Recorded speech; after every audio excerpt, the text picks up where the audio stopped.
Olá, bem-vindos ao podcast A Menina, Criança e Sua Longa Caminhada. Hoje vamos falar sobre a mulher cuidadora, o papel genético ou social. Eu sou Maria Lígia Conte e minha convidada especial de hoje é a Miriam Sanches. Muito bem-vinda, Miriam. Obrigada por ter aceitado o Obrigada. convite. Eu gostaria que você se apresentasse, por favor. Eu sou Miriam Sanches, sou enfermeira de formação há 26 anos. Esse ano completo 26 anos de formada. Trabalho com a docência há 20 anos e na docência no contexto universitário há 15 anos. E fiz a minha especialização focada na minha parte técnica em doação de órgãos, em urgência e emergência, que foi meu grande foco na assistência. E atualmente me dedico exclusivamente para a área acadêmica. Meu mestrado construí em ciências farmacêuticas e hoje sou doutoranda em educação pela Universidade de Sorocaba. Que legal. Parabéns. Onde que você dá aula? Na Uniso Na, também? na Uniso, na Uniso. Eu sou docente na Uniso, na área de enfermagem e às vezes e nos outros cursos da saúde, mas meu foco é na enfermagem, nas disciplinas que conversam com a minha área de atuação, que é saúde do adulto, urgência e emergência. A gente vai falar então sobre as mulheres como cuidadoras. Eu já tenho falado em outros episódios, não especificamente sobre isso, mas a gente sempre pincela esse, né? Que é o papel da mulher como cuidadora, cuidadora dos filhos, do marido, da, dos familiares quando eles envelhecem.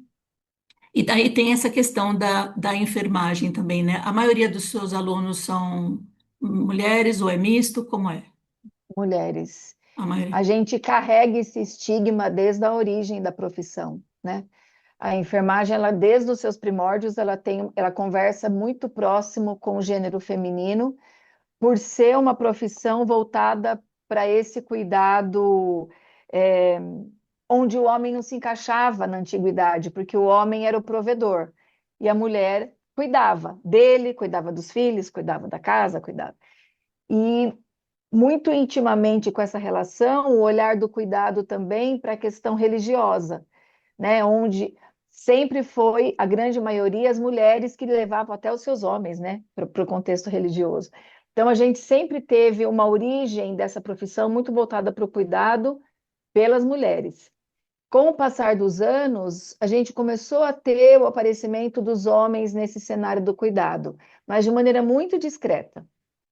E os anos foram passando, e a partir mais ou menos da década de, vamos considerar aí, ano 2000, a gente começa com uma força de trabalho maior masculina. Mas ainda numa sala de aula, Lígia, a gente tem 80% mulheres e 20% homens, quando tem. Eu tenho salas 100% de mulheres na Uniso. Então, ainda é uma força de trabalho com predominância importante do gênero feminino. Olha que interessante. Eu dei uma olhada, não pesquisei, porque a pesquisa é sua, mas eu fui dar uma olhada só para ter uma base do que falar. Eu vi que os homens cuidavam, não, é, que os homens eram cuidadores em campo de guerra, né? Eles iam para a guerra, só homens, e os homens cuidavam. Mas desde que existe a profissão enfermagem, e ela veio com a igreja, né? Antes da igreja, ela veio muito voltada para a questão do empírico. Então, por exemplo, não se tinham pessoas. Quando a gente pensa na Idade Antiga, lá atrás, a gente não tinha nem a religião ainda predominante no cuidado. Era um cuidado voltado, focado nas mulheres que já tinham esse papel de cuidar da casa, cuidar do marido. Então, por que não cuidar do ferido? Na época da guerra, onde houve uma necessidade muito grande de se aumentar o número de pessoas, de mulheres cuidadoras, os homens eles iam para a guerra, mas eles também, os homens que cuidavam começaram a ficar feridos também, porque eles iam para o combate. E aí houve a necessidade de agrupar mais mulheres para esse fim. A grande questão é que não haviam mulheres formadas para esse fim. Então, o cuidado era muito voltado para o empirismo, não se tinha nenhum direcionamento científico para isso. E nem as mulheres também da sociedade queriam ir para a guerra, ficarem se sujeitando aos riscos da guerra e a cuidar dessas pessoas feridas, né, dos soldados. Então, houve uma mulher na nossa contextualização histórica, que foi Florence Nightingale, que começou a recrutar mulheres marginalizadas pela sociedade. Então, a gente tinha no cenário do cuidado um contraponto importante. As mulheres religiosas, em algum momento, as mulheres donas de casa e as mulheres profissionais do sexo. Então, a origem da nossa profissão começa com uma grande força de trabalho vindo das mulheres marginalizadas porque eram profissionais do sexo. Por isso, E aí, talvez que tenha essa. Hoje eu acho que não, mas o meu pai era médico, meu pai foi médico. E, e existia um estigma, né, das eu enfermeiras, acho que assim como ainda das existe, aeromoças Lígia. ainda existia. Assim, toda enfermeira é uma prostituta, né? Em Exato. potencial, pelo menos, né?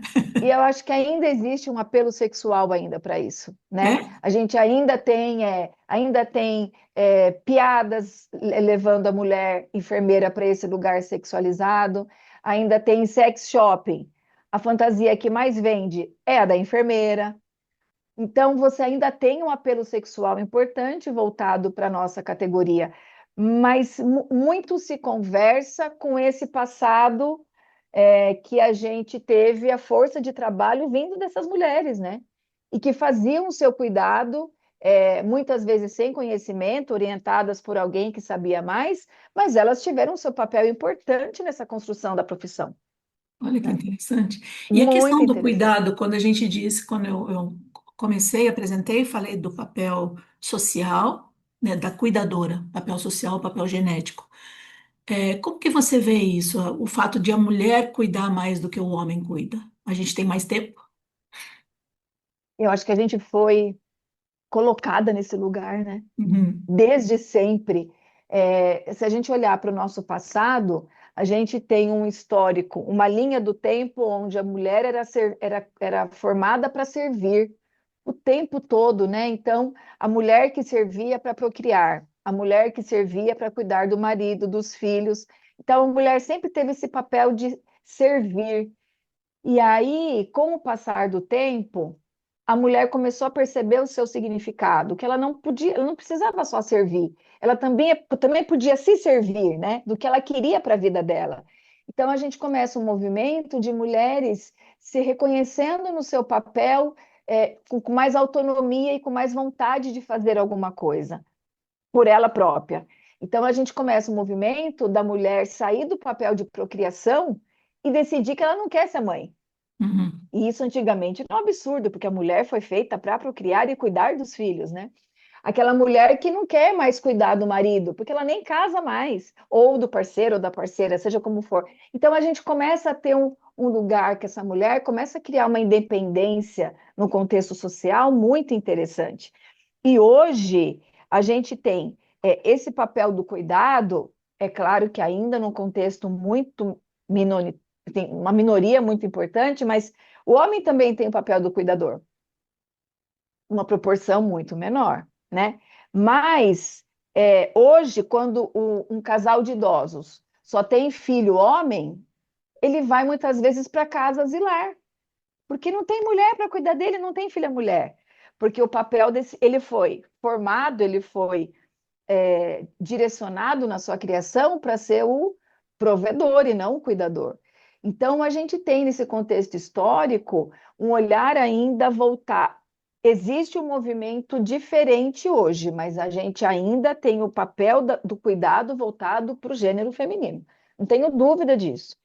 Mas a gente tem mudanças aí acontecendo em passos pequenos, mas a gente tem mudanças no cenário social acontecendo, onde essa mulher cuida, mas ela também se cuida.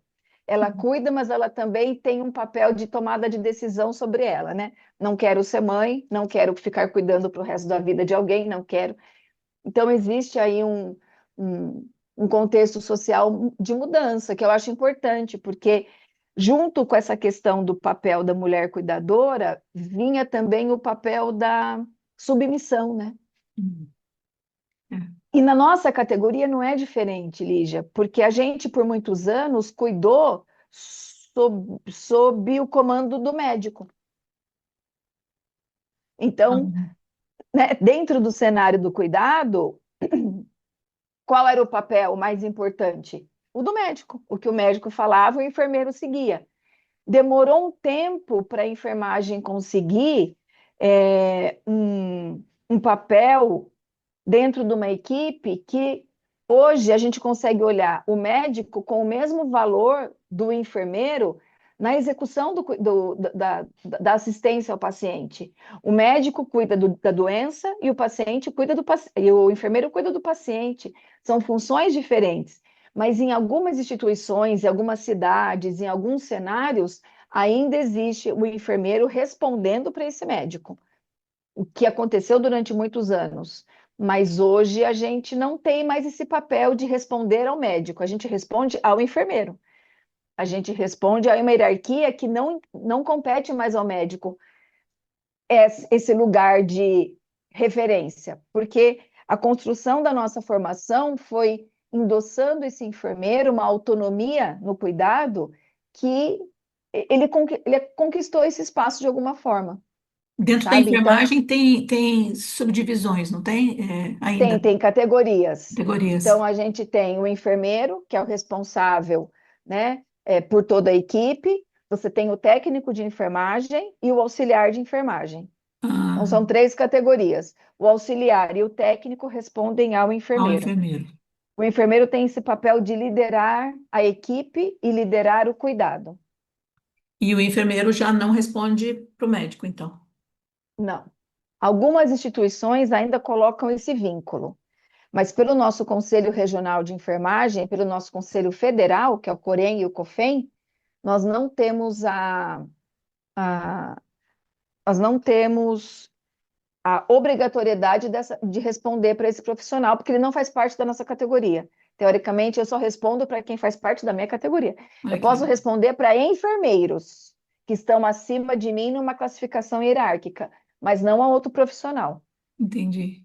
A, né? questão, a parte homem e mulher, a gente tem a questão do feminino e o masculino. Você entende que cuidar é uma coisa feminina, não que o homem que cuida tenha que ser feminino, que ele tenha que ser homem, mas é uma parte feminina dele. Você entende assim ou não? Eu acho que não, porque eu vejo pensando no cuidado técnico, né? Uhum. Porque eu acho que é uma questão genética. Quando eu vi seu tema, eu falei, parece que tem uma questão genética que a mulher tem alguma coisinha voltada para o cuidado, né? Eu acho que tem esse lugar de que a gente tem essa formação de alguma forma. Mas quando eu penso no cuidado técnico, eu penso que eu vou formar aquele indivíduo independente do gênero que ele tem para fazer aquele cuidado. Hum. Então, eu dou ferramenta para aquele profissional se moldar de acordo com o que hoje a gente entende como excelência de cuidado. Eu acho que a mulher, às vezes, tem mais capricho, mas eu também já trabalhei com homens muito caprichosos, né? Uhum. Então, eu acho que quando o cuidado ele é técnico, ele não tem esse lugar mais voltado para o feminino ou para a mulher. Mas na questão da essência da mulher, eu acho que tem aí um tempero que a mulher tem diferente do homem para esse quesito do cuidar. Parece que faz parte da nossa essência, né, Lívia? Eu O sinto tempo assim todo a gente quer também. cuidar, né, de É, alguma é. coisa. Mesmo quando a gente está naquele lugar que você falou, não quero mais, não quero me casar, não quero ter filhos, ainda assim, se existe uma necessidade de cuidado, a gente vai, Exato. né? E a questão Diferente dos do homens, homem, né? diferente do homem, a questão dos homens que a gente já conversou num outro episódio, é que você mencionou só filhos homens, mas se o casal tem só filhos homens, muito comumente uma nora vai cuidar dos idosos, né? Sim, Ou quando são sim. filhos e filhas, eu já vi muito dos filhos dizerem, os homens dizerem, eu pago, você faz, né? Eu dou a minha Uhum. parte em dinheiro. Então eles saem fora. Sei, e dos filhos, cuidar dos filhos é interessante também quando os homens, maridos, ajudam a mulher, né? Quando eles se colocam nesse lugar de estou ajudando a minha mulher, eu cuido das crianças. Não é como uma. Não faz parte de mim, eu sou bacana, né? Eu ajudo essa Eu sou mulher. legal. Eu sou legal, não é, não é o É o meu marido lugar esse. legal. Ele é o marido Então, mas dele. Parece que isso não conversa com esse machismo estrutural que a gente tem, porque desde sempre o homem foi colocado nesse lugar de ser servido de alguma forma, né? Eu lembro que minha mãe me conta que na casa dela haviam 12 irmãos. E a mistura, era uma situação financeira bem complicada. A mistura que tinha na semana era para o homem, o filho mais velho, que trabalhava. E todos os outros não tinham mistura, comiam arroz e feijão só. Porque a mistura era para o homem mais velho e era quem saía para trabalhar. Era uma mistura que ia na marmita de quem ia trabalhar. E esse quem ia trabalhar era o homem, porque as mulheres começavam a trabalhar muito mais tarde. Então, sempre teve esse olhar de colocar o homem num lugar diferente, É. né? Tem essa E a estrutura gente coloca, né? A social. gente somos nós, é a sociedade, são as Sim, mães, né? é. Os pais, a gente coloca. Devagarinho a gente tem que tirar esse desse lugar, né? E a gente vai conquistando, né? Devagarinho a gente está conquistando os Eu espaços, acho né? que a gente já conquistou bastante, né? Mas É, ainda acho que é um caminho, quando a gente pensa no estrutural, então é uma estrutura toda de sociedade que precisa ser alterada, né? A gente já tem mudanças importantes aí, mas ainda é um caminho que precisa ser percorrido, bastante, com né? certeza. É. E tem aquela coisa dos retrocessos, né? Nunca, as coisas que a gente já conquistou não estão garantidas, né? A gente tem que manter todos os dias, né? Todo dia tem que manter aquilo. Precisa, porque parece que a sociedade esquece, né? É, Mas a gente não pode esquecer que a gente também faz parte dessa sociedade. Então, isso é. se a gente não conquista esse espaço de fala, se a gente não conquista esse lugar de representatividade, a gente é engolido, né? É. Facilmente. A gente não tem como a gente fugir do olhar das grandes representações, né? Em grandes representações sociais, hierárquicas ou de poder, a mulher começou a entrar nesse cenário muito recentemente. Se a gente Hum. pensar na nossa história enquanto país, essa representatividade surgiu faz pouco tempo, né? Antigamente existiam lugares somente ocupados por homens, né? Então, começa-se um movimento que a gente começa a ocupar alguns lugares mais representativos, mas na profissão do cuidado, sempre foi essa mulher que exerceu esse cuidado. Agora, se a gente for olhar para a questão salarial, eu ainda entendo que, mesmo no cenário do cuidado, existem homens que, porventura, ou às vezes podem ganhar mais do que a mulher. E esses homens, no nosso cenário, muitas vezes são mais respeitados, porque o homem já traz com ele aquele papel de mais autoridade, mais representatividade. Talvez porque seja um gênero mais que não é tão comum, então, quando eu tenho um homem na equipe, eu tenho uma pessoa mais diferenciada, que ele tem uma representatividade diferente. Não necessariamente ele é mais competente, mas o gênero masculino traz com ele uma representatividade diferente, sabe, no cuidado. Isso é comum de acontecer. Mas Isso é não de comum um de acontecer. paciente preferir um enfermeiro, um cuidador masculino, não. Não, só quando eu tenho. Hoje a gente tem esse cuidado pensando na intimidade do paciente. Quando eu tenho um paciente masculino, eu sempre prefiro colocar um cuidador, um profissional masculino. Até por questão de assédio em relação à equipe de mulheres, né? Uhum. Porque a gente não é muito comum, mas a divulgação, mas é muito comum, às vezes, a ocorrência da gente ter pacientes onde masculinos que você vai fazer algum tipo de cuidado, que você tem que manipular a área íntima, e ele observar isso com outro olhar. Hum. Aí a gente volta para aquele lugar do estereótipo do enfermeiro, né? Porque, de uma maneira geral, quando você está no hospital, para você todo mundo é enfermeiro, né? Mas Uhum. não é. Eu tenho enfermeiro, eu tenho auxiliar, eu tenho técnico. Mas todo mundo é colocado como em categoria de enfermagem. E quando essa mulher se aproxima do paciente e começa a cuidar do homem, existe muitas vezes um olhar voltado para o erótico, porque ele manipula o corpo, né? A enfermeira vai dar um banho, ela passa a mão no corpo, ela manipula a região genital. Então, isso acaba que. Então, muitas vezes, quando a gente tem esse cenário, a gente dá prioridade para profissional masculino, Uhum, para evitar esse tipo de contexto, sabe? Porque ele uhum. é comum, Olha que é comum. interessante. E sobre a. Eu tô fazendo PLP, né? As promotoras legais populares, estou estudando e a gente esteve na Defensoria Pública em São Paulo há algumas semanas e eu ouvi pela primeira vez a expressão, não ouvi pela primeira vez que isso acontece, mas a expressão violência obstétrica. Quer dizer, a gente já ouviu muitas histórias, né, de mulheres que Uhum, tiveram, que foram, a gente falava maltratadas, né, por gente mal educada. Agora o vocabulário é uhum, outro. Como que dentro da enfermagem vocês cuidam não só da violência obstétrica, mas da violência em geral? sim. Como que vocês tratam isso na Ó, educação, eu vou formação? eu vou começar a falar um pouquinho da violência obstétrica. Eu me formei numa época, há 26 anos atrás, então eu me formei há 26 anos atrás, então eu comecei a faculdade há 30 anos atrás, né?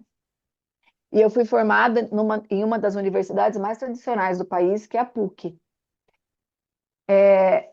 O ensino que eu tive lá de saúde da mulher e de sala de parto, hoje eu não posso passar para os meus alunos, porque em 30 anos a gente teve mudanças importantes de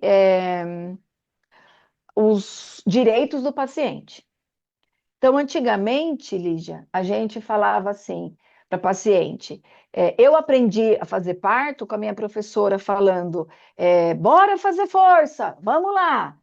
E eu presenciava alguns enfermeiros obstetras falando assim para o paciente: é, eu não quero você gritando, porque você não foi bom fazer?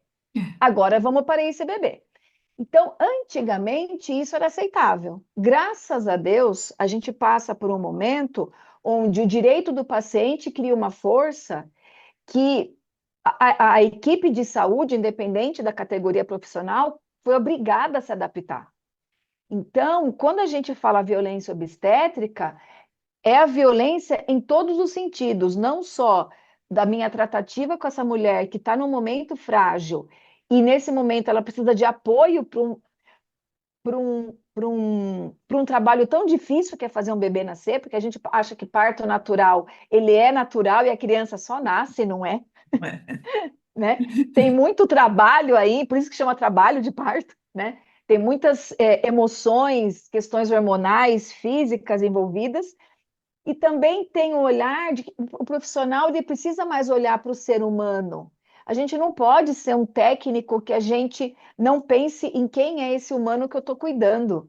Então, os direitos humanos, o olhar para o direito do paciente, voltado para a segurança do paciente, inclusive, chama a nossa atenção enquanto profissionais da saúde para que nós temos os nossos direitos, mas o paciente também tem. Então, ele precisa ser tratado com um olhar de igualdade, independente quem seja esse paciente. Aí eu volto a minha fala para a nossa população marginalizada. Hoje a gente tem um olhar para o nosso público marginalizado, não só em tratativa, mas também em termo técnico. Então, a gente já passou da época que a gente chamava um paciente usuário de droga de drogadito. Não, isso é estereotipar o paciente. Eu tenho um nome técnico para ele agora, que é um paciente adicto. Eu não posso mais chamar ele de drogadito. Assim como eu não posso chamar um paciente soropositivo de aidético. Isso ficou lá atrás, na década de 90. Eu não posso mais chamar um paciente que mora em áreas livres de mendigo. É um paciente morador de áreas livres. É um paciente privado de liberdade, quando me referencio a um paciente encarcerado. Né? Porque esses Uhum, pacientes encarcerados, eles vão para os nossos serviços de saúde de Sorocaba receber atendimento algemados, com escolta, e eu não posso me referir a ele a um preso qualquer, é um paciente privado de liberdade. Então, hoje, a gente tem falas menos preconceituosas e menos estigmatizadas, sem dúvida. Mas o comportamento dos profissionais ainda está em processo, sabe, de mudança e de formação. A gente viveu muito tempo de uma maneira só, né? É, Sem correção de fala, sem correção de é, postura. Então, eu falo para os meus alunos isso, Lígia, eu espero que vocês façam a diferença, porque a geração de vocês é uma geração que não nasceu nesse contexto preconceituoso, nesse contexto, né, de olhar para o outro com tanta indiferença. é, Porque a minha geração vem de uma formação com preconceito, com estereótipos, e a gente teve que né, se,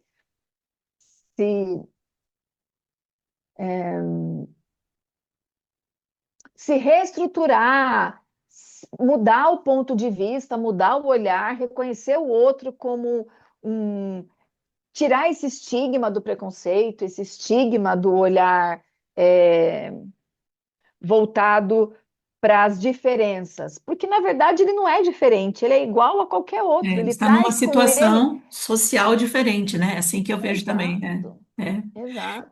Porque a gente sempre vê quando a gente é maltratado em algum, qualquer ambiente.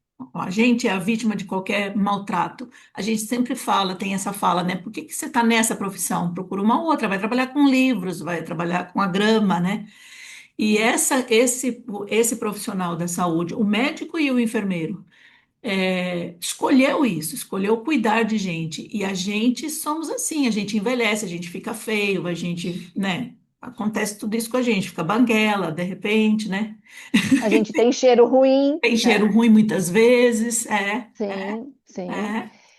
Então, só que quando a gente olha para a enfermagem, a gente ainda olha para uma formação que não tem um custo alto quando eu penso na formação técnica, né? Então, a gente tem cursos aí com preço muito inferior, escolas abrindo curso com salas gigantes e que não formam um profissional com qualidade, não são formações de qualidade, mas formam. Então, você acaba tendo pessoas que migram para a área do cuidado sem o perfil para cuidador. Hum, E o mercado absorve, Lígia, porque cada vez mais a gente tem necessidade de gente cuidando de gente. Só que esses profissionais, eles não têm. A gente brinca na nossa área que deveria ter uma prova de, como se fosse para advogado, a ordem da OAB, uhum, deveria ter uma prova dessa, principalmente para a saúde. Porque eu preciso analisar se você tem perfil para cuidar de gente.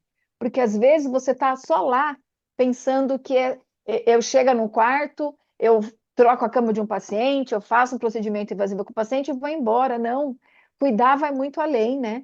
Eu é, tenho que olhar para aquele ser humano com todas as características que ele me apresenta, bio, psico, social, religiosa, né? Eu conto para os meus alunos um episódio que eu vivi no hospital, quando eu trabalhava no pronto-socorro, e na hora do almoço a gente cobria outros setores, né? E aí uma paciente, vem uma família, a colega foi almoçar e a família veio me procurar. Falou, viu, a gente tinha combinado com a enfermeira que estava aqui antes que a gente ia batizar a minha avó. A avó estava no estado já de terminalidade de vida e na crença deles era importante que essa avó fosse batizada porque só a partir do batismo que ela teria um descanso, de acordo com a religião deles, um uhum, descanso adequado. E ela falou para mim, olha, ela tinha autorizado a gente fazer o batismo. Na minha cabeça, Lígia, qual era o batismo? Um copo d'água, cata a água, põe em cima da cabeça da senhora e o padre batiza. Eu falei, se ela já autorizou, eu também não vejo mal nenhum. Segue o batismo. Passou meia hora, eu vou no quarto, que eu queria fazer parte da cerimônia do batismo. Não tinha ninguém no quarto. E aí eu comecei a procurar. Eis que o segurança me chama, Dona Miriam, tem uma família lá embaixo no subsolo do hospital com uma piscina. Lígia, eles levaram uma piscina Regan, sabe? Aquelas que você enche. aquelas de plástico de 1 litro. Aham. Quando o elevador abre a porta, eu me deparo com a cena deles pegando a senhorinha, mergulhando na piscina que eles já tinham enchido e batizando. Eu juro para você que eu fiquei olhando, eu não tive reação. Eu olhei, aí me deu 1 minuto de paralisia, porque eu não conseguia pensar no que eu ia fazer, porque que direito eu tinha de impedir aquela cerimônia? Já estava lá, mas ao mesmo tempo eu não podia permitir que ela ficasse muito tempo submersa, porque estava frio. Ela era uma senhora em terminalidade de vida. Na hora que ela levantou, abaixaram ela na água e levantaram, eu falei, amém. Peguei um cobertor, recolhi essa paciente, coloquei na cadeira de rodas e fomos correndo para o quarto. Chegamos no quarto, tira a roupa molhada, aquece, aquece, aquece, aquece, conseguimos estabilizar, porque ela chegou no quarto com hipotermia, né? No dia seguinte, 24 horas depois, ela morre. E você não tem noção da gratidão dessa família perante um momento que para eles foi assim: ela estava esperando o batizado para morrer. Ah, Na fé deles, com todo o meu respeito, isso realmente pode ter acontecido, mas o bastidor administrativo disso, eu fui chamada na gestão do hospital, eu tive que justificar, eu falei, mas eu não autorizei piscina, eu autorizei um copo. Mas em momento nenhum a família me disse que era piscina, em momento nenhum eu disse que era o copo. é. Final da história. É o olhar que a gente precisa ter dentro desse cenário louco de cuidado, que é um cenário muito tenso, Lígia, né? Cuidar não é fácil. A gente cuida de necessidades que o ser humano tem que nenhum outro profissional cuida, né? Hum. Trocar uma fralda, dar comida na boca, dar um banho, isso é muito sensível. Mas a gente tem que entender que dentro desse cenário não pode ser um olhar mecanizado. A gente tem que olhar para a religião do outro e tentar entender que aquilo faz parte do cuidado, né? O batizado fez parte do cuidado dela. É, de repente entender que aquele paciente ele quer comer uma coisa diferente. E aí uma criança com câncer uma vez pediu para mim, tia, eu queria McDonald's. Falei, filha, você não pode comer McDonald's. Ela falou, deixa eu só sentir o cheirinho, porque isso também faz parte do cuidado, né? Um paciente, um menino de 14 anos, em cuidados paliativos, pediu para a médica para tomar cerveja, porque ele não podia morrer sem tomar cerveja. Aí a médica autoriza ele tomar cerveja sem álcool. Ele não sabia o que era uma cerveja com álcool. Então, na Ah, cabeça dele, ele tomou cerveja e ele morreu feliz. Tudo isso faz parte do cuidado, olha sabe? que Então, legal. quando a gente olha para o cuidado, é um leque absurdo de possibilidades que eu entendo hoje, vivendo o cuidado tanto tempo e estudando sobre ele, que a gente transforma a vida do paciente com cuidado, né? A mão que cuida, ela é transformadora, tanto para coisas boas como para coisas ruins, né? Se É. eu tiver um profissional ruim cuidando, vai ser um cuidado ruim. Mas se eu tenho um profissional envolvido, né, com essa arte, que a gente chama que o cuidado é uma arte, uma ciência, eu preciso saber fazer e fazer bem feito, eu mudo amanhã de um paciente, eu mudo a história de vida desse paciente, né? Uma Então, coisa que tem que isso ser é feito, falam rico. muito do magistério, né? Que o magistério tem que ser feito com amor. Tive uma manicure uma vez que ela fazia muito bem, ela era muito caprichosa, muito carinhosa. E uma vez, esperando a minha vez, ela estava atendendo uma outra mulher e a mulher falou para ela: Nossa, você faz isso por amor, né? Você tem essa profissão por amor. E daí eu me lembro tanto, faz tantos anos isso. Ela disse assim: Não, por amor eu faço outras coisas. A mão eu faço com amor. Perfeito, Então tem perfeito. que ter, né, a palavra certa. Mas a profissão, tanto o magistério quanto nessa área de cuidados, todas as profissões é interessante que a gente tenha amor, né, nas coisas que a gente faz. Sim, Mas quando envolve outros seres humanos é fundamental, né? sim. Porque é muito é muito delicado quando você invade o corpo do outro sem essa relação de respeito e técnica, né? O que eu digo quando eu falo para você que eu invado o corpo do outro? Quando eu vou passar um catéter para ele poder urinar, ele não urina mais sozinho. Eu invado o corpo dele com catéter. Eu tenho que ter muita técnica e muito respeito para fazer isso, né? Eu tenho que entender que é um paciente, que é um ser humano, que eu vou expor a área genital dele, eu vou introduzir um catéter na uretra, que é por onde ele urina. Tudo isso é muito delicado. Eu não posso fazer isso sem respeitar o lado humano desse paciente, né? Uhum. Eu lembro uma vez, há muitos anos atrás, um pronto-socorro lotado que eu trabalhava, e minha equipe falou: olha, a gente vai começar a dar os banhos. Eu falei: ok. E aí eles deram os banhos, trocaram os leitos, e aí uma senhora mandou me chamar. Ela tinha 86 anos. E ela me perguntou se eu era responsável pela equipe. Eu disse que sim. Aí ela falou: filha, eu quero só te falar uma coisa para você aprender e nunca mais esquecer. Nunca mais peça para homens darem banho em mulheres, porque nunca meu marido me viu nua. E os meninos que deram um banho em mim hoje tinham idade para ser meus netos. E eu fiquei com muita vergonha, porque nunca nenhum homem me viu nua. Olha isso. E no meio da rotina doida de um pronto-socorro lotado, a última coisa que eu pensei naquele dia foi que eu ia ter que pensar numa mulher para dar um banho naquela senhora, porque nunca ninguém. Jamais. A gente era atropelado pela demanda, sabe? E ela me chamou a atenção disso. Desde esse dia, Lígia, eu tenho esse cuidado. Então, é, às vezes o procedimento nem é nem tão é, é, de exposição física como um banho, mas cuidados mais superficiais, eu fico pensando naquela paciente idosa que lá atrás realmente o marido nunca deve ter visto nua, que lá atrás talvez ela nunca tenha tido essa invasão que essa mulher me disse, porque ela foi agredida. Nossa, A imagina a ideia dos vergonha que ela sentiu, né? Você imagina? Eu fiquei com vergonha de ter causado essa vergonha nela. É, E imagino. no meio do cuidado, isso é tão rotineiro que a gente não pensa no lado humano do Uhum. paciente, né? Mas eu acho que a mulher, às vezes, ela é mais sensível para isso. Voltando para a questão da genética, talvez a gente tenha algum departamento, alguma caixinha aqui dentro que nos possibilita um olhar mais sensível para esse contexto, né, do cuidado. Eu acho que Não sim é, também. Eu acho que não sim. são todas, né, mas Mas eu vejo essa coisa do masculino e o feminino, né? Porque há homens que são muito delicados, homens cis que são muito delicados, né? E há sim, mulheres cis que são muito brutas, né? sim, Muito, muito sim. brutas também. Então, eu acho que é um pouco dessa energia também masculina e feminina, porque eu penso que se nós parimos e amamentamos e cuidamos da nossa cria, eu acho que é natural que a gente tenha essa coisa mais para o cuidado mesmo. Eu vejo os homens cuidando. ah, por questões sociais, que a gente precisa dos homens para dividir as tarefas, fazer as coisas que tem que fazer, e para dar espaço para as mulheres fazerem outras coisas além de só Uhum. cuidar, né? Cuidar da casa, cuidar dos filhos. Então, eu vejo como uma questão social essa necessidade de os homens participarem também. No seu estudo, o seu trabalho que você está fazendo no doutorado, você está estudando a qualificação da enfermagem?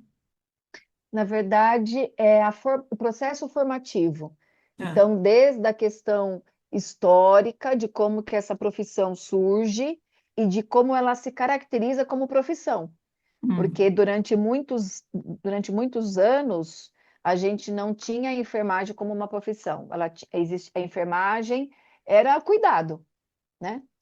E aí, a partir de um momento onde surge o interesse de um grupo de pessoas de estudar para cuidar, muito estimulado pelo olhar da medicina, olha, a gente tem médico se formando, quem que vai cuidar?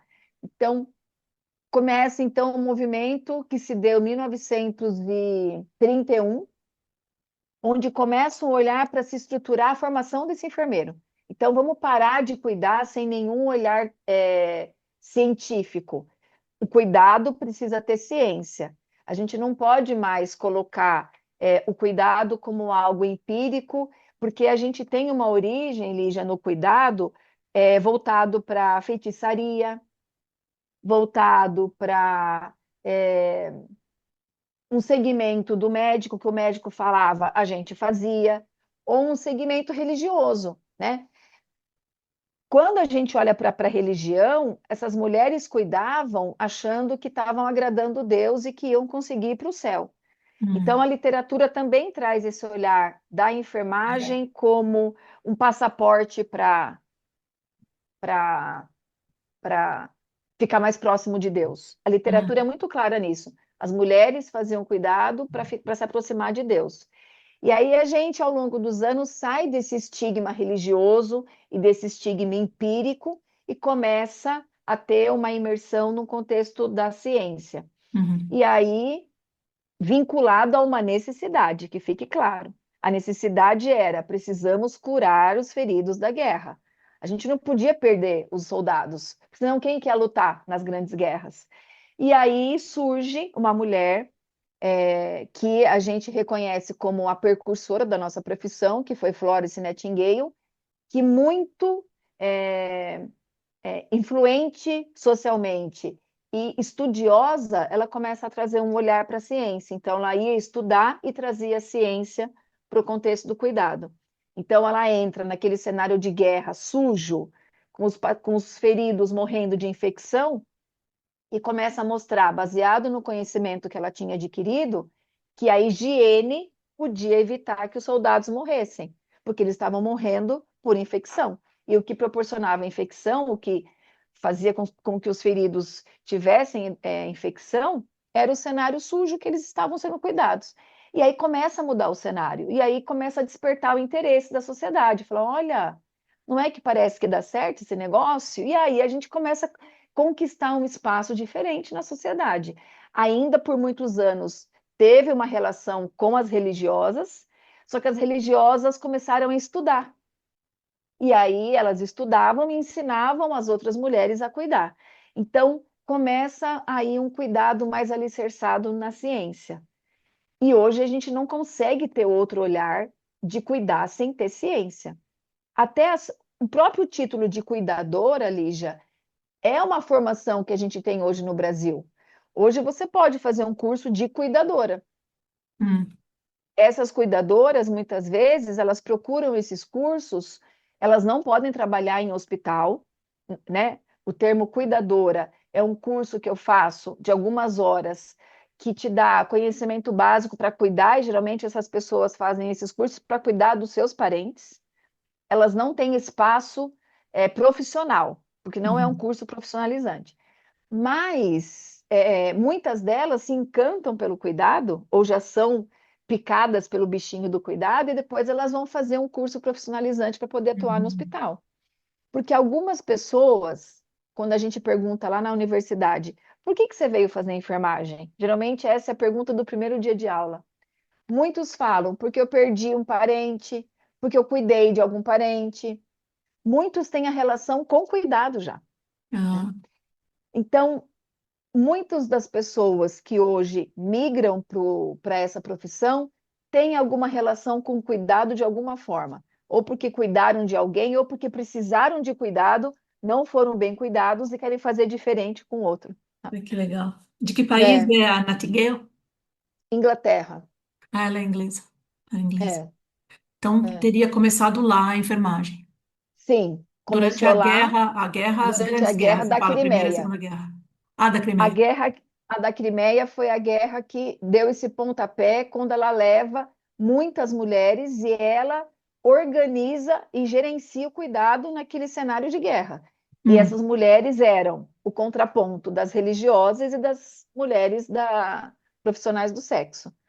Foi com essa galera que ela foi cuidar dos feridos, né? entendi. E a história traz que, é, com pessoas tão diferentes fazendo cuidado, ela conseguia direcionar esse cuidado da melhor forma. Então, os antigos manuscritos trazem que, de um cenário onde se morria 80% dos feridos, a gente passa para 10% dos feridos, porque eles morriam de infecção, de mão que não era higienizada, de cenário sujo, de roupa de cama sujo, de lençol sujo. Então, ela traz esse cuidado mínimo que é a higiene. É mínimo, mas não É não no essencial, né? desvalor, é É mínimo, mas é essencial. essencial. É. Olha que A gente legal. hoje não consegue pensar numa reabilitação de paciente nenhum se a gente não tiver um cenário que tenha a higiene e a higiene do profissional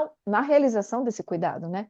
Higiene das mãos, técnica estéreo para realizar alguns procedimentos. Então, a higiene, ela tem uma relação muito importante com a qualidade do cuidado que eu presto e com o resultado desse cuidado. E Aqui. foi Florence que trouxe todo esse olhar. E a partir dela vem tantas outras, né? Contribuindo aí para a formação da nossa profissão. Então, a minha tese, ela tem esse olhar, mas ela também olha a formação. Então, como que os currículos foram se moldando e evoluindo para hoje conseguir ter uma formação do enfermeiro com mais propriedade e mais alicerçado. E aí Uhum. a gente tem todo o contexto histórico, né? Do Ministério da Saúde lançando as diretrizes curriculares, aí passeia por vários lugares legais que a gente chama de marcos regulatórios que foram estruturando a formação do enfermeiro. Olha que legal. E a parteira, porque a parteira e enfermeira também teve algum momento na história que era a mesma coisa, né? A cuidadora era a parteira. Na verdade, a parteira vem desse olhar natural do parto, né? Então, qualquer mulher antigamente que só acompanhava o processo natural do parto era chamada de parteira. Então, a gente tem as parteiras que são consideradas essas pessoas que não tiveram formação nenhuma, mas que auxiliavam as mulheres no momento do parto. E a gente tem as parteiras que estudaram para ser parteiras.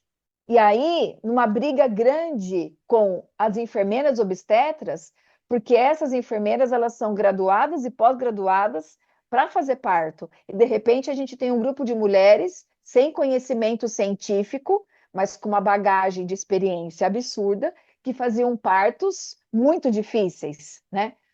E aí você começa na categoria ter aí um desconforto importante entre essas duas categorias. Com o passar dos anos, essas parteiras elas vão saindo do cenário porque já estão mais envelhecidas e não tem mais tanto espaço, Uhum. e o espaço das enfermeiras obstetras começa a crescer, porque essas mulheres deixaram de ter o parto na casa, né, Lígia? Então, as parteiras foram sendo substituídas pelas instituições hospitalares ou as casas de parto. A gente ainda tem algumas cidades que trabalham com casa de parto. São Paulo tem uma casa de parto muito grande e muito legal, onde geralmente são as mulheres marginalizadas ou as mulheres socialmente mais desprovidas que vão lá ter os seus filhos. Olha que E legal. hoje quem trabalha lá, a grande maioria são enfermeiras obstetras, mas que com certeza aprenderam com as antigas parteiras que trabalhavam lá, porque elas eram a referência, né? Então, aí agora você está falando de enfermeiro obstetra e eu tenho médico obstetra. Se eu vou ter um neném, normalmente eu vou para um médico obstetra. Quando que eu vou buscar uma enfermeira obstetra? Hoje a gente tem vários contextos dessa enfermeira. Então, por exemplo, hoje no hospital público, quando eu penso em SUS, né? Eu chego num hospital público, se a mulher está evoluindo para um trabalho de parto normal, ela vai ser atendida por uma enfermeira obstetra. Essa Hum, enfermeira, legalmente, ela tem total autonomia para conduzir o parto e finalizar esse trabalho de parto, normal. certo? Normal. Quando essa mulher intercorre ou não tem clínica, ela não apresenta sinais de que o parto dela vai evoluir sem o sofrimento do bebê para um parto normal, ela é encaminhada para cesárea. E aí somente o médico pode fazer essa intervenção, porque Hum, já se entende como um procedimento cirúrgico, né? uhum, Porque aí recebe anestesia, e aí ela faz todo o procedimento da cesárea. Mas até o momento que o parto é considerado como um ato normal, fisiológico, é uma enfermeira obstetra que pode fazer a intervenção e que deve fazer a intervenção. Então, hoje, o enfermeiro pode fazer todo o pré-natal, pensando em SUS, lá na uhum, atenção básica, na unidade básica de saúde. O enfermeiro pode fazer todo o pré-natal e no hospital ele pode fazer o parto dessa mulher, uhum, sendo o parto normal. O médico, ele também pode fazer o pré-natal, mas aí a gente está olhando já para um pré-natal privado, né, nos uhum, convênios e particular. E aí essa mulher é encaminhada para a maternidade, quem faz o parto é o médico. Então, são ações, quando eu penso em parto normal e cesárea, o normal somente o médico e o enfermeiro pode realizar e a cesárea somente o médico. Mas eu tenho públicos diferentes, né?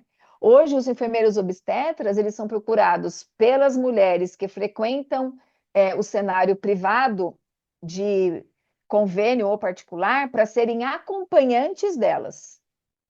Elas acompanham, elas fazem o plano de parto, e quando elas chegam na maternidade, elas são acompanhadas por essa enfermeira para poder estar lá dando suporte emocional, físico, no aleitamento materno. Então, elas dão suporte, mas é um público diferenciado. Elas pagam essas enfermeiras particulares. Ah, Então, é um olhar mais privilegiado, se a gente for pensar assim. Agora, as nossas mulheres que utilizam o serviço público, elas são acompanhadas um pré-natal inteiro por essas enfermeiras e o parto é feito pela enfermeira. Quando eu... meu filho mais velho está com 45 anos, mês passado fez 45. Ele nasceu na Inglaterra, nasceu em Londres. E Tá, quando eu me vi grávida, eu fui para um médico particular e eu tinha as visitas regulares com o médico, mas desde o início, desde a primeira vez que eu vi esse médico, eu fui obrigada a entrar em contato com uma midwife, que é essa enfermeira obstetra, né? Talvez. Essa midwife, tá. ela me acompanhou sempre, ela acompanhava meu peso, ela me visitava, ia à minha casa. E quando o Hendrix nasceu, ela estava junto, quando ele nasceu, ela estava junto, e depois ela que ia na minha casa. Ela foi várias vezes me visitar, eu não me lembro agora da frequência que ela ia, mas ela foi várias vezes para ver sobre a amamentação, ela examinava ele, se estava tudo bem, me dava, via o que eu estava comendo, e eu fiz exercícios.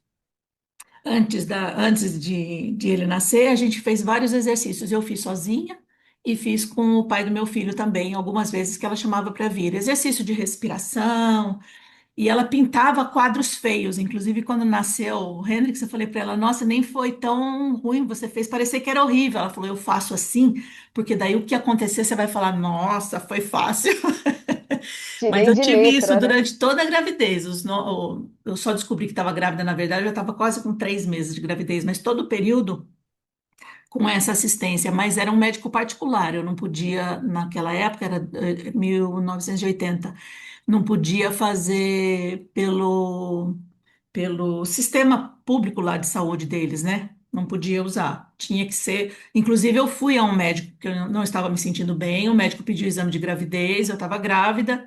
Ele chamou a polícia, porque eu estava usando eu não estava pagando aquele médico, era um médico vizinho. Aí você entra, Meu a Deus. recepcionista manda entrar e não cobrou nunca, você não paga, né? Se não cobrou, Sim, você não paga.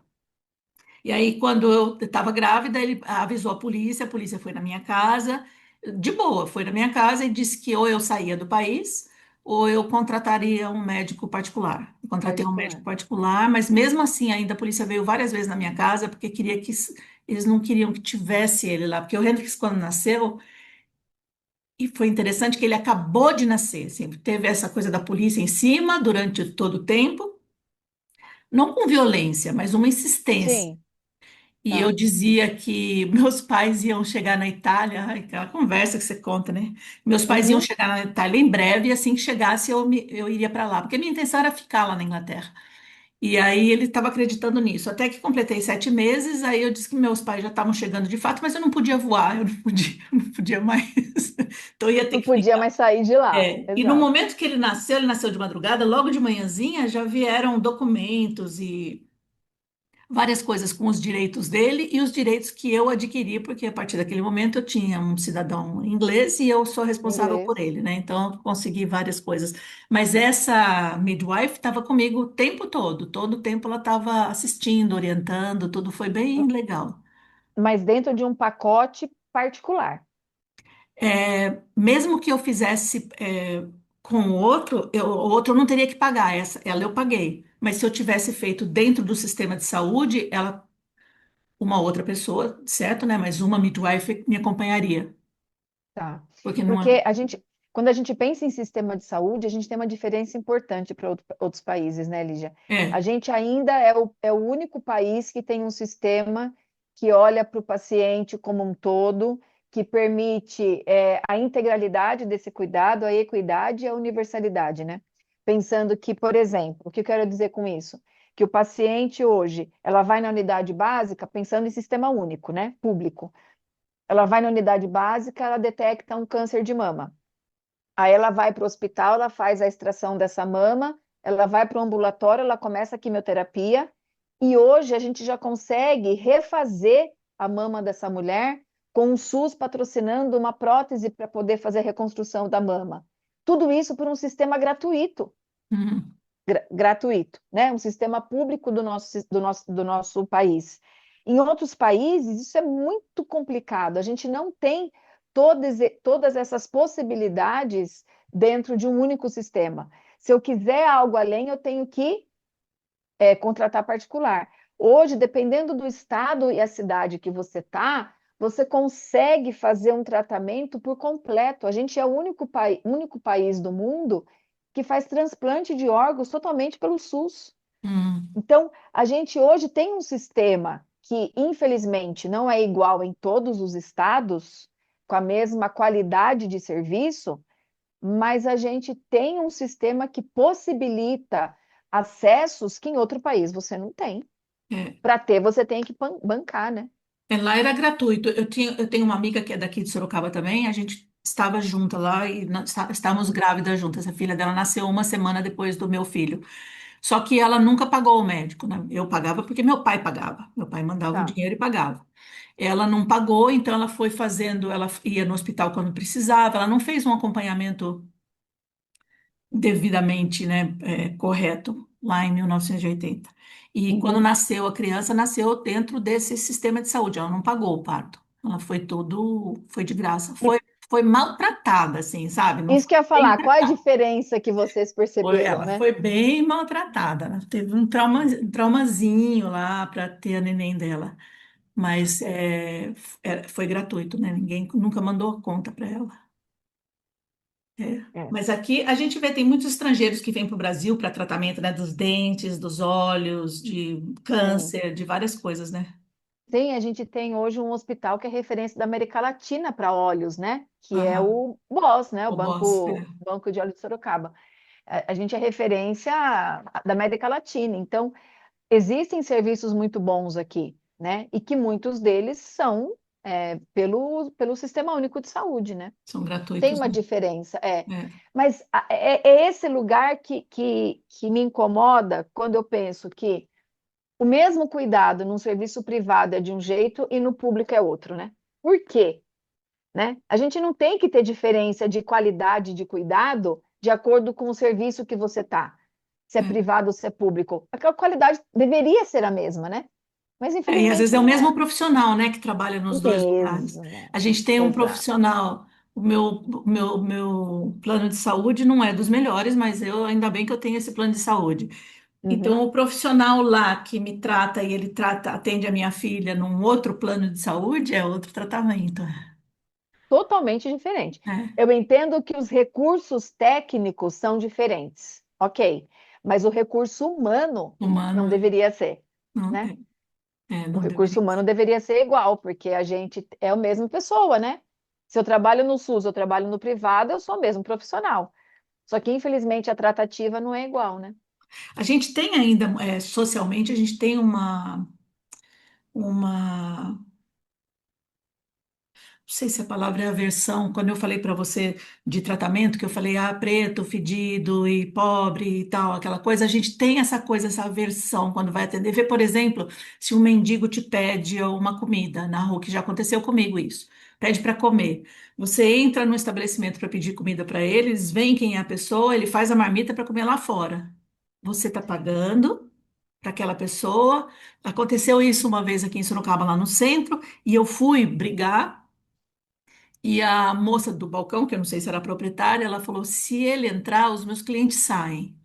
Então você pode, por favor, tipo, ela foi, me ajuda aqui, né? Daí Uhum. eu mandei a marmita para ele para fora. Mas a gente tem muito disso ainda, né? Aquelas Tem, pessoas, né? E daí quando você tem. tem que cuidar delas, tem muita gente que tem um ranço ainda, né? Dificuldade, é. A Dificuldade. gente tem uma dificuldade no cuidado desse público marginalizado socialmente, e não só socialmente, mas estigmatizado, né? Pelo cheiro muito ruim, né? É. porque tem uma história de crime, enfim. E tem também aquele contexto de. Teve uma vez que eu fui atender um presidiário, e aí o policial, extremamente grosseiro, falou: Olha, eu da senhora nem atendia, deixava ele morrer. Falei: Mas se você trouxe ele aqui, eu tenho que atender. Ele falou: Se a senhora soubesse o que ele fez, a senhora não atenderia. Eu falei: Se você não quisesse que eu cuidasse dele, você não traria. Eu vou cuidar. Ele falou: Eu vou contar para a senhora o que ele fez. Eu falei: Não conte. Não quero Eu saber. quero saber. Não, eu também Eu não. não quero saber, porque eu não sei o impacto dessa informação quando É, eu for cuidar, né? Porque essa é, mão que cuida, ela pode ser cruel também, né? pode, pode. Então, eu não quero saber, porque eu também sou ser humano, e se for alguma coisa que seja muito agressivo pro meu olhar, eu não sei se eu vou conseguir cuidar direito, não. Então, não É, conte nada, né? é, Porque eles, como eles sabem da informação, e eles agiam de uma maneira muito agressiva. Eu não queria saber, porque eu não queria fazer parte dessa agressão. é, Porque eu não me acho no direito de agredir fazendo cuidado, sabe disso? é, Então, quando eu não me sinto capaz de oferecer cuidado de acordo com o cenário, é, eu não faço, eu peço para sair. Porque eu não acho que não é um lugar, o cuidado não pode ser punitivo. Então, a gente não pode usar o cuidado como uma ferramenta para punir aquele profissional, aquele presidiário, aquele criminoso, não. Eu não posso fazer. Ele já está sendo punido pelo rigor da lei. Lá, ele tem que ser cuidado, é, né? é, Então, a gente tem que tomar muito cuidado com isso, porque é uma linha muito tênue, sabe? é. Muito tênue. É muito difícil olhar para o ser humano sem colocar junto naquele contexto o que ele fez no verão passado, né? Uhum. É muito difícil, muito É, difícil. Então é melhor não saber. Nem melhor não saiba que saber. tá tudo. Melhor não saber. Porque Pessoal o que tá, o pessoal risco. eu acho também que se eu penso assim, se tiver que cuidar, eu vou cuidar. Eu não sou eu dizia, já disse isso em vários pontos e hoje, na idade que eu tô, eu repito, se tiver uma guerra, uma necessidade de ajuda, eu vou lavar a roupa, vou lavar os lençóis. Não vou cuidar de ninguém, eu não dou conta de uma feridinha. É uma Tá, mistura de nojo, de mal-estar, de tudo, não dou conta. Então, acho que a pessoa que tá. vai para a enfermagem, para a área da enfermagem, tem que, é isso que eu quero, tem que o quê? Qual que é o que se espera de uma pessoa que vai para essa área? Tem, tem. A gente trabalha esses sentimentos, não só sentimentos, mas reações físicas do nojo. A gente tem estratégia para trabalhar isso, né? Então, quando eu sinto um cheiro muito forte, se eu sei que eu vou entrar num quarto que tem um paciente que está com um odor muito forte, eu já ponho uma bala na boca, eu já coloco uma máscara, eu passo uma pomada que neutraliza o odor e eu vou, né? Quando eu estou com muita ânsia, eu disfarço para não parecer com o paciente que eu estou com nojo dele, porque não é nojo dele, é o cheiro que às vezes é muito É, forte. Então, ao longo dos anos, a gente trabalha essas questões físicas, né? Porque isso é do ser humano. Agora, o querer estar é muito único. Por exemplo, me permita contar dois exemplos. conta. Um deles é na época do Covid. Quando começou a pandemia, eu estava numa função de gestão no hospital. Eu pedi para a minha gestão maior para eu descer para assistência. Porque na minha cabeça era inconcebível eu, com a experiência que eu tinha, não entrar nessa batalha, sabe? Porque foi uma Uhum. grande guerra que a gente viveu, né? Então, eles me permitiram que eu ficasse um pedaço do dia na função administrativa, mas outra metade do dia na assistência. E eu me sentia muito importante ali. Até a gente descobrir como era cuidar de um paciente Covid, demorou um pouco. Mas eu sentia que a minha importância estava ali, sabe? Era cuidar, independente do risco que eu tivesse me expondo diante de uma doença que a gente nem sabia direito como que era. Mas eu queria fazer parte daquela vivência. Eu trabalhei na época da H1N1, 2009, que a gente também teve um momento Uhum. importante epidemiológico, que foi uma guerra também muito, muito importante, mas com outro perfil de pacientes. A gente perdeu muita mulher gestante, muita criança. E agora vem o Covid, com outro desafio que a gente tem, que era salvar sem saber direito o que era a doença. Mas eu falei, por favor, eu preciso viver isso, porque eu ainda trago aquela paixão por cuidar, sabe? É uma coisa muito que mexe muito comigo. E aí, de uma das experiências que eu tive no cuidado, foi cuidar de uma paciente que muitas vezes a gente tem um poder de julgamento no cuidado, né? Porque a gente pergunta, por que que não veio antes? Por que que deixou chegar nesse ponto, né? E era uma moça que na época tinha a minha idade, eu estava no pronto-socorro, ela chega e ela fala, eu tenho um câncer de mama e eu só quero parar de sentir dor. Quando ela só permitiu que eu manipulasse ela, porque acho que ela olhou para mim, teve alguma relação de, de confiança e ela só deixava eu manipular a mama. Lígia, quando eu tirei a camiseta dela, ela tinha uma lesão na mama tão gigante, que a primeira coisa que eu pensei foi: por que que você deixou chegar nesse ponto, em pleno século XX, que a gente tem tanto recurso, né? Ela falou: antes que você pergunte, eu já vou te responder. Eu estou aqui porque eu vim para morrer. Eu optei em não me tratar. Então, por favor, só me dá conforto. Nesse momento, o meu julgamento acabou e eu só queria dar conforto para ela. Eu entendia que o meu cuidado não era para curar, porque o cuidado nem sempre cura, mas era para cuidar. E o que eu tinha que cuidar naquele momento era da dor. E aí eu perguntei para ela, como que eu tiro sua dor? E ela me explicou, você vai jogar soro quente e soro frio. Por horas, com essa paciente, eu ficava com o soro quente jogando na mama dela, ela pedia para eu parar, eu jogava o frio, ela dormia. Isso foi até ela morrer. Eu acho que ela ficou com a gente 24 horas. E eu só conseguia tirar a dor dela com soro quente, soro frio. Ela tinha dois filhos pequenos, uma de 2 anos e um de 4 anos, e um marido. Quando eu saí do quarto, que ela morreu, eu saí do quarto e fui dar a notícia para o marido, ele falou, ela descansou, né? Aí eu falei, ela morreu. E aí ele falou, era o que ela queria. Com muita raiva ele falava isso, porque na cabeça dele, ela não se tratou porque não quis. Aham. E ali a gente não tinha poder de julgamento, eu não tinha como julgar a decisão dela, eu só queria tentar passar para ele a paz que ela me passou dentro do quarto, sabe? Eu falei para ele, entenda que tinha que ser assim pela vontade dela. E agora você tem a missão de cuidar das suas meninas. E aí a gente deu todo o encaminhamento pro funeral, né? Lá para a funerária. Mas naquele momento não tinha medicação que fizesse o cuidado, como era o soro quente, o gelado, que ela passava uma sensação, pela expressão, de conforto, sabe? Então, o cuidado, às vezes, ele é tão simples, depende de quem está fazendo e para quem você está fazendo, né? Independente do cenário que você está e da doença que você está tratando. Então, entender a essência disso, eu acho que faz diferença. E dentro hoje da sala de aula, eu tento passar isso para os alunos. A gente tem que ter conhecimento, a gente tem que ter habilidade, mas a nossa atitude tem que ser muito respeitosa, porque o cuidado vai além de você puncionar uma veia, além de você fazer um medicamento, administrar um medicamento, é você olhar para o humano e entender o que ele precisa. Eu olhar para ele e entender que aquele cuidado que ele quer é esse?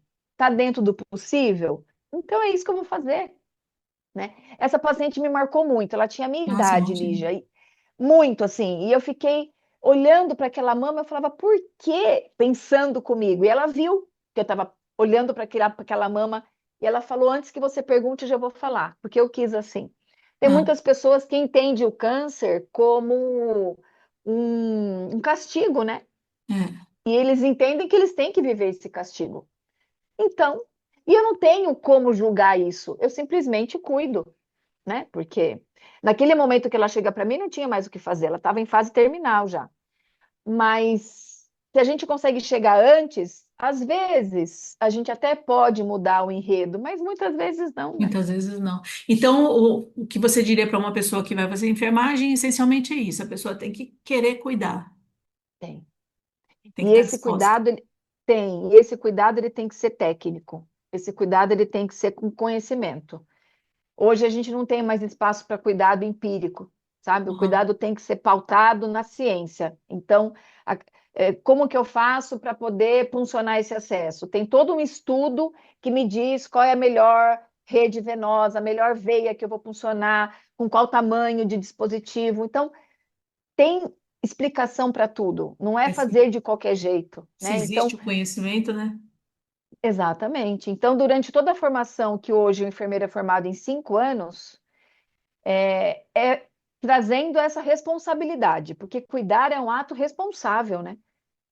É de muita responsabilidade quando eu pego o seu corpo e vou fazer qualquer tipo de intervenção.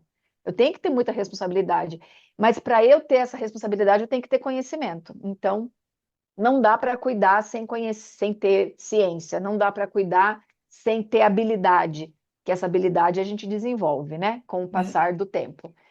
Mas a atitude ela tem que ser respeitosa. Eu tenho que ter respeito por esse cenário do cuidado, do cenário que o paciente vive. Tem que ter uma relação de respeito, né? é, Eu não quero prolongar muito, mas uma outra história que foi no começo de carreira, um tapa na minha cara, que foi essa questão da falta de respeito, né? Uma paciente, ela veio me procurar numa unidade básica que eu trabalhava, numa região bem periférica de Votorantim, daqui na nossa região, e aí ela falou assim para mim, eu falei, pesei o bebê, que ela veio com o bebê no colo e eu fui fazer o atendimento deles, o bebê tinha um peso muito baixo. Eu falei, mas o que está acontecendo que a criança não consegue se amamentar? Ela falou, eu não tenho leite. Eu falei, por que você não tem leite? Ela falou, porque eu não tenho o que comer. Em casa a gente toma sopa de papelão. Eu falei, sopa de papelão? Né? Mas eu não fiz essa cara assim. Eu simplesmente anotei, pedi o endereço dela e falei, por que sopa de papelão? Ela falou, porque meu marido cata papelão. E quando o lixo tá bom, ele traz coisa boa. Mas quando o lixo é ruim, a gente só tem papelão. Aquilo ficou na minha cabeça, martelando, recém-formada. Imagina que eu ia acreditar que aquela família vivia à base de papelão, né? No dia seguinte, eu fui fazer uma visita na casa dessa mulher. Até eu achar a casa, demorou, porque era uma rua invadida, de um espaço invadido, era tudo muito complicado naquele bairro. Eu chego na casa. Eu cheguei na rua, ela abriu a porta, ela falou assim: Você não acreditou que eu tomava sopa de papelão? Na hora, Lígia. O barraco era de papelão, e aí ela me convida para entrar. Aí ela fala: Você quer tomar uma sopa comigo? Ela abriu a panela, tinha papelão, água, cebolas boiando e tomate boiando. Ela estava acabando de fazer a sopa de papelão do almoço. Lígia do céu. Aquilo foi um tapa na minha cara para falar: aprende, menina, aprende que a realidade não é a que a gente só vê na é. televisão ou no livro, né? A realidade é muito mais cruel. E aí eu fui atrás de recurso no município para colocar ela em vários programas sociais para que pelo menos eles tivessem leite na casa, né? Porque existia na época um programa do estado para ofertar leite para criança recém-nascida. Ainda bem que ela chegou até mim, porque eu aprendi muito com ela e eu consegui fazer alguma coisa, não para mudar o cenário dela, mas pelo menos para mudar a nutrição daquele bebê que precisava se alimentar. E ele tinha síndrome de Down, então a gente conseguiu colocar ele dentro da PAI. Na PAI ele tinha tanto supervisão, né, da saúde dele, como também de evolução, de desenvolvimento. Então foi assim importante, mas mais do que importante para essa criança foi para a Miriam entender que o problema é muito maior, né? Que É. as pessoas comem, vivem do lixo de verdade, Nossa. né? Para a gente Então, encerrar, que a gente está dando nosso tempo, eu queria saber, você está falando de conhecimento técnico, o que que tem que ter, não pode ser sem, mas a gente nem precisa sair do Brasil. No Brasil tem muito lugar onde esse conhecimento técnico não está chegando, não é? Ou não? a gente tem uma distribuição de formação para enfermeiro muito que atinge todas as regiões do nosso país. A gente teve nos últimos 10 anos uma expansão importante na região norte.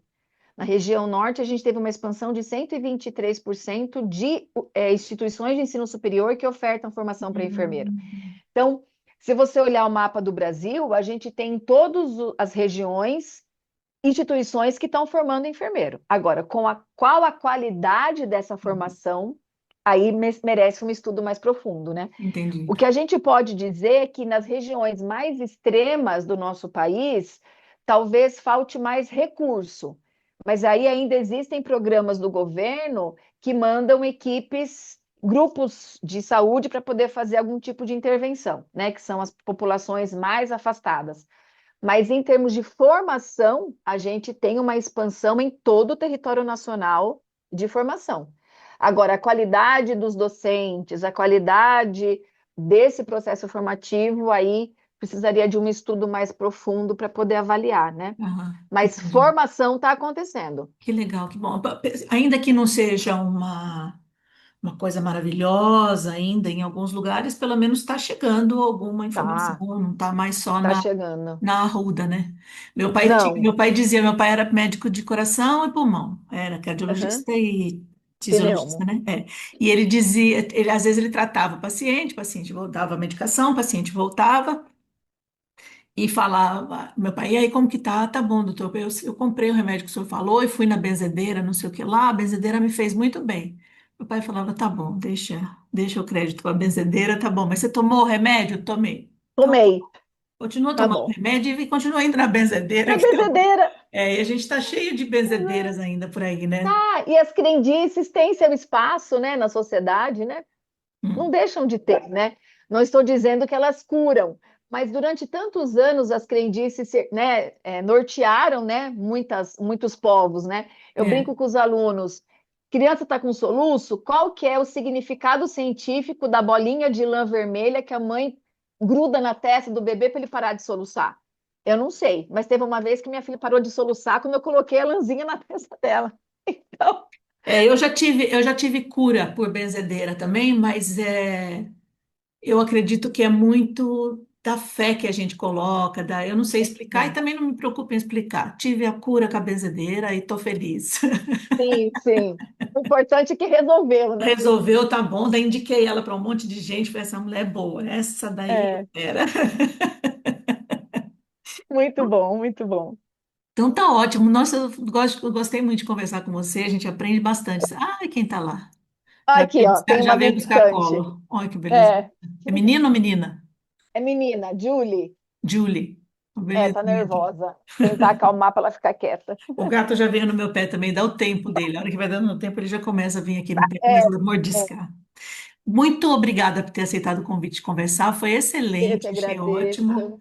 Que E numa bom, outra oportunidade a gente conversa mais sobre novos assuntos, tá bom? combinado, Muito combinado. obrigada, Foi um viu? prazer também, viu? Prazer Um foi meu. beijo, Um Lígia. beijo, tchau. Tchau.